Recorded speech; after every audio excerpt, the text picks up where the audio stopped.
Internal security all time लो during, बिल्कुल श्रीनिवास जी आपके बात से 400% सहमत हूं। ऑल टाइम लो, ये पहली सरकार है जिसके अंदर पठानकोट में आईएसआई से जांच करवाया गया। इससे बड़ा भारत की अस्मिता को रौंदा नहीं गया। ये पहली सरकार है जिसमें सबसे ज्यादा हमारे सैनिकों का बलिदान हुआ, 578 सैनिकों का अभी तक बलिदान हो चुका है। ये पहली सरकार है जिसमें वुल्फ अटैक में हिंदू सबसे ज्यादा मारे गए हैं, 800 से अधिक हिंदू मारे जा चुके हैं।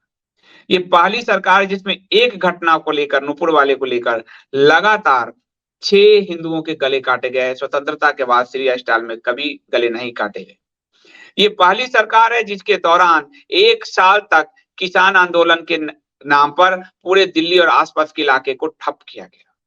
ये पहली सरकार है जिसमें लाल किले से भारत के झंडे को हटाकर पंथी झंडा खालिस्तानियों ने लहरा दिया। ये पहली सरकार है। ये पहली सरकार है जिसमें स्वतंत्रता के बाद दिल्ली ने हिंदू मुस्लिम दंगे झेले और 53 लोगों की जान गई। ये पहली सरकार है जिसमें स्वतंत्रता के बाद हरियाणा ने दंगे झेले और नूह में हिंदुओं को घेर कर मंदिर को घेर कर गोलीबारी की गई और उनको मारा गया।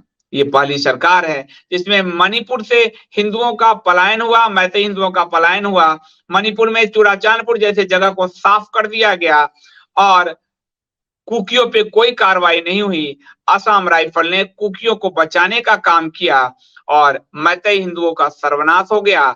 घर उजड़ गए, उनके घर करीब से 300 साढ़े 300 शरणार्थी शिविर बनाए गए और करीब 50 से 60 हजार लोगों का पलायन हुआ और करीब 200 से 300 लोगों की मृत्यु हुई।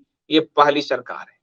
ये पहली सरकार है जिसके सिर्फ 8 साल के कार्यकाल में 3400 से अधिक सांप्रदायिक दंगे हुए, ज्यादातर दंगे हिंदू विरोधी थी।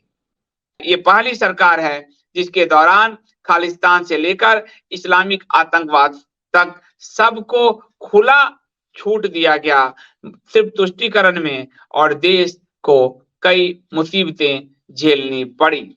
और ये पहली सरकार है जिसके दरमियान संसद के अंदर हमलावर घुसे। जब 2001 में वाजपेयी जी की सरकार थी, उसमें संसद के अंदर हमलावर नहीं घुस पाए थे। हमारे सुरक्षा कर्मियों ने बाहरी संसद परिसर में घेर कर उनको मारा था, बलिदान भी हुए थे। लेकिन ये पहली सरकार है जिसमें संसद के अंदर हमलावर घुसने में न केवल कामयाब रहे, बल्कि संसद की गैलरी से कूदे भी और स्मोक बम का भी इस्तेमाल किया। और ये पहली सरकार है जिसके सांसद ने ही हमलावरों को पास जारी कराया। तो इस सरकार के माथे पर बहुत चीज पहली ही लिखी हुई है इंटरनल सिक्योरिटी के मामले में।